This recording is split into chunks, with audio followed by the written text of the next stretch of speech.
Hello friends, welcome back to my channel art factory PD. Friends, आज जो अभी 2 बार मैं वीडियोस अपलोड कर चुकी हूँ सिल्क पेंटिंग की, और दोनों ही आप लोगों को अच्छे से समझ में भी आई है और आप लोगों ने उसके रिगार्डिंग क्वेश्चंस भी बहुत सारे किए हैं। तो आज जो वीडियो है वो भी सिल्क पेंटिंग ही है, लेकिन वो है साल्ट इफ़ेक्ट। तो सिल्क पेंटिंग में साल्ट इफ़ेक्ट हमने अभी तक नहीं किया था, तो आज देखेंगे इसका रिजल्ट कैसा आता है। तो पूरी वीडियो को ध्यान से देखिएगा, पसंद आए तो लाइक कीजिएगा, चैनल पर नए हैं सब्सक्राइब करके बेल आइकन को प्रेस कर लीजिए और मेरे साथ बने रहिए आर्ट फैक्ट्री पीडी चैनल पर। और वीडियो को बहुत सारा शेयर भी कीजिए जिससे और लोगों को भी हेल्प मिले।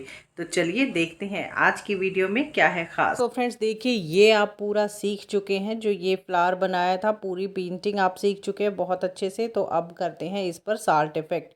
तो साल्ट इफेक्ट करने के लिए ना देखिए, मैं पानी लगा रही हूँ, लेकिन किस तरह से लगा रही हूँ, हल्का सा दूर दूर, क्योंकि हम बिल्कुल नज़दीक नहीं लगाएंगे। और ये धीरे धीरे ना अपने आप उस एरिया तक पहुँच जाएगा जहाँ तक हमें लेकर जाना है। तो जितने एरिया में हमें करना है उतने ही एरिया को हमें कवर करना है। और क्योंकि जल्दी जल्दी जो ये है हमें करना होगा, और साथ साथ ना जो पानी है ये सूख भी जाता है। तो इसीलिए हमें बहुत सावधानी के साथ थोड़ा सा काम करना पड़ेगा, क्योंकि कॉटन पर जब हम करते हैं ना तो थोड़ा इजी रहता है। लेकिन अगर हम जब सिल्क पर करते हैं तो उसमें स्प्रेडिंग ज़्यादा होती है, ये आप सब लोग बहुत अच्छे से जानते हैं। और जब स्प्रेडिंग ज़्यादा होती है तो हमें ये डर भी रहता है कि कहीं से हमारा बना बनाया सारा डिज़ाइन ख़राब ना हो जाए। तो उसी चीज़ों को हमें यहाँ अवॉइड करना है। और किस तरह से बैकग्राउंड देना है, पहले तो आप ये अच्छे से सीख लीजिए बैकग्राउंड किस तरह से दिया जाएगा।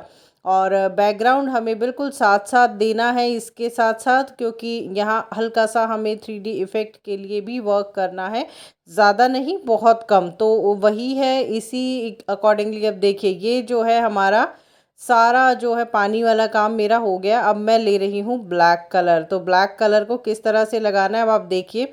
जो हमारे कॉर्नर्स है ना हमारे फ्लावर के या लीफ के, तो वहाँ पर मैंने ब्रश को टच किया है और वो बाहर तक अपने आप ही स्प्रेड होकर आ रहा है। तो ये जो चीज़ है इसका आपको ध्यान रखना है कि आपको जहाँ डार्कनेस चाहिए ना उस एरिया में आपको कलर की जो टिप है ना ब्रश की वो पहले टच करनी है, जिससे कि आपका जो कलर की स्प्रेडिंग है वो इवन हो जाए। क्योंकि जब बाहर से अंदर की ओर कलर आएगा तो जो बाहर की ओर है वो डार्क पोर्शन हो जाएगा और अंदर की ओर का लाइट हो जाएगा। लेकिन हमें क्या चाहिए, हमें फ्लावर के नीचे का बिल्कुल अंदर के पार्ट का जो कलर है ना वो डार्क चाहिए और बाहर का हमें लाइट चाहिए। तो उसी अकॉर्डिंगली हमें ब्रश का भी ध्यान रखना है। हमें बाहर की और जो है वो लाइट रखना है, और उसी लिए हमें बिल्कुल जो ब्रश की टिप है उसको टच करने से पहले ये डिसाइड करना होगा कि कहाँ से आप जो है आप शेडिंग चाहते हैं डार्क, और कहाँ से शेडिंग आप चाहते हैं लाइट। तो देखिए इस तरह से किया अपने आप ही स्प्रेड होगा, आपको ज़्यादा कुछ करने की ज़रूरत ही नहीं है। तो कैसे ये बाहर की तरफ आ रहा है ना कलर, बस यही चीज़ें हैं जो आपको जब बैकग्राउंड करना होगा ना तो उसको ध्यान में रखना होगा। और फिर आप उसी को भी स्प्रेड कर सकते हैं या फिर आप और कलर भी लगा सकते हैं। लेकिन मैंने कोशिश ये की है कि जो थोड़ा सा दूर का एरिया है ना वो हमारा लाइट रहे, और जो फ्लावर के पास का एरिया है ना वो हमारा डार्क रहे। मैंने कोशिश यही की है इसमें, और इसी तरह से जो है हमारे इफ़ेक्ट्स जो 3D इफ़ेक्ट्स हैं वो दिए जाते हैं। और जो आपको आउटलाइंस दिख रही हैं इन्हीं के साथ साथ हमें काम करना है। और जितना एरिया हमें कवर करना है उतने एरिया को हमें पानी लगा लेना है अच्छे से। हर जो पार्ट है फ्लावर का उसके नीचे शेडो तो होगी ही होगी। तो देखिए इस तरह से जो है हमें हल्का सा ना देखिए यूँ हमें स्प्रेडिंग करनी है। ब्रश है जो वो मैंने थोड़ा सा गीला किया है, यहाँ पानी लिया है, जिससे कि जो हमारा कलर है ना वो इवनली बाहर की तरफ आ जाए। और अगर सूखा भी है हमारा फैब्रिक थोड़ा सूख भी गया है तो उसका जो है इफ़ेक्ट लाइंस वाला ना बने, इसलिए मैंने ब्रश में हल्का सा पानी लिया है। क्योंकि करते करते थोड़ा तो टाइम हो ही जाता है, और अब तो फैंस चलते हैं तो उसकी वजह से ये ड्राई भी बहुत जल्दी होता है। तो इसीलिए जो है पानी कई बार ब्रश में लेना भी पड़ जाता है, और अगर फ़ैन नहीं चल रहा है, ड्राई नहीं हो रहा है, तो आपको ब्रश में पानी लेने की कोई ज़रूरत है ही नहीं। तो इस तरह से हमें स्प्रेड करके पूरा इवन ये जो वर्क है इसको करना है, और इसका जो प्रॉपर यही तरीका होता है बैकग्राउंड देने का।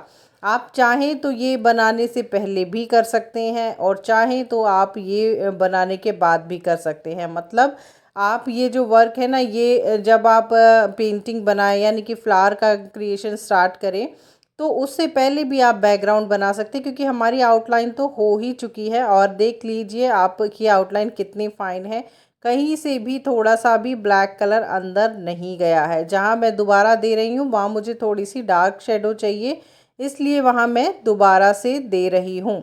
और ये आप खुद ही देख सकते हैं, जैसे जैसे हमारा ब्लैक कलर लगा है, हमारी जो डार्कनेस है, फ्लावर की जो 3D इफेक्ट है, वो अपने आप ही एनहांस हो गई है। और मेनली तो ये देखा जाता है कि एक साइड हम, मतलब लेफ़्ट साइड अगर हम डार्क दे रहे हैं शेडिंग, तो हमें राइट साइड थोड़ा सा लाइट रखना होता है, जिससे, क्योंकि फ्लावर है वो दोनों तरफ इक्वल शेडो कैसे होगी, शेडो तो एक ही तरफ डार्क होती है, क्योंकि इसका झुकाव जिस साइड है, यानी कि जिस साइड इस फ्लावर का झुकाव है ना, उस साइड थोड़ा सा डार्क रखा है मैंने, और दूसरी साइड थोड़ा सा मैंने लाइट रखा है। तो ये चीज़ें हैं जिनको आपको शेडिंग करते समय ध्यान रखना होगा। तो देखिए पानी लगाने के बाद मैंने थोड़ा ब्लैक कलर यहाँ पर और लगा दिया है, क्योंकि मुझे यहाँ साल्ट इफ़ेक्ट करना है, उससे ये अपने आप भी जो है लाइट हो जाएगा। तो मैंने आपको बैकग्राउंड बनाना यहाँ पहले सिखाया है, और साल्ट इफ़ेक्ट हम अब सीखेंगे। तो इसके बाद जो है हमें जितना डार्क हम कर सकते थे हमने उतना डार्क किया। आप चाहें तो और भी ज़्यादा डार्क आप ये कर सकते हैं, कोई इशू नहीं है, और बहुत अच्छा क्लाउडी इफेक्ट आता है। और ये ग्रेइश टोन जब बन गई ना, ये बहुत खूबसूरत लग रही थी ब्लैक की, क्योंकि हमने एक तो यहाँ पानी लगाया है उसकी वजह से ये थोड़ा सा ग्रेइश में आ गया, और एक यहाँ पर हमने साल्ट जो है, देखिए ये चंक्स हैं, जो बड़ा हमारा साल्ट आता है ना वो साल्ट है, और इसके चंक्स हैं ये कुछ, ये थोड़े से छोटे चंक्स हैं। आप नॉर्मल साल्ट भी ले सकते हो, लेकिन उसका इफ़ेक्ट अलग आता है, और ये जो साल्ट है इसका इफ़ेक्ट थोड़ा सा हमें अलग मिलेगा, क्योंकि ये चंक्स थोड़े से बड़े हैं, और जो पाउडर्ड आपको पार्ट दिख रहा है ना, वो भी थोड़ा सा जो है मोटा ही है हमारे नॉर्मल साल्ट से। तो आप चाहे तो उससे भी कर सकते हैं। तो अब आप देख रहे हैं सिल्क पर, तो जैसे ही हमने जो रखे हैं ये पीसीज साल्ट के, वैसे ही यहाँ पर इसका काम शुरू हो गया है। तो देख रहे हैं आप किस तरह से लाइंस बन रही हैं। ये चीज़, ये डिफरेंस है कॉटन पर साल्ट इफ़ेक्ट करने का, क्योंकि वहाँ पर हमें वेट करना पड़ता है थोड़ा सा। अब देखिए जहाँ मेरा हल्का फुल्का साल्ट जो है हमारे फ्लावर के बीच में गिरा ना, तो मैं वो गीले स्पंज के साथ मैं उसको उठा रही हूँ, क्योंकि फ्लावर तो हमारा ड्राई हो ही चुका है, वहाँ पर कोई दिक्कत नहीं होगी। लेकिन अगर हमारा साल्ट का कोई चंक रह जाता है तो हमारी शेडिंग में उसका जो है असर आ सकता है। तो अगर आपको जिस लेवल तक जो है साल्ट इफ़ेक्ट चाहिए उस लेवल तक रखिए, क्योंकि यहाँ सब कुछ विजिबल है, सब दिखाई दे रहा है। क्योंकि जब आप इसको ज़्यादा देर भी रख सकते हैं और थोड़ा देर भी रख सकते हैं, तो थोड़ी देर में ही सिल्क पर तो बहुत अच्छा इफ़ेक्ट आ ही जाता है हमारे साल्ट का। तो यही जो डिफरेंस है कॉटन पर करने का और सिल्क पर करने का, यही डिफरेंस होता है। तो मैंने आपको पहले बहुत सारी वीडियो ऑर्गेन्जा पर भी साल्ट इफ़ेक्ट दिखाया है, मैंने कॉटन पर भी आपको साल्ट इफ़ेक्ट दिखाया है, और आज मैं आपको सिल्क पर भी दिखा रही हूँ। तो आप देख रहे हैं, अब इसको हम अच्छे से क्लीन कर देंगे, और देखिए बहुत अच्छे से क्लीन करेंगे। और इसका जो इफ़ेक्ट आपको दिख रहा है, बहुत खूबसूरत इफ़ेक्ट आया है, बहुत प्यारे से ये डॉट्स और जो है रिज़ल्ट है वो मिला है। तो अब मेरी जो दोनों सिल्क पेंटिंग की वीडियोस है ना, वो लेफ़्ट एंड राइट साइड में मैं उनका लिंक डाल रही हूँ। आप लोग इसको देखने से पहले वो ज़रूर देखिएगा, तभी पूरा सीख पाए।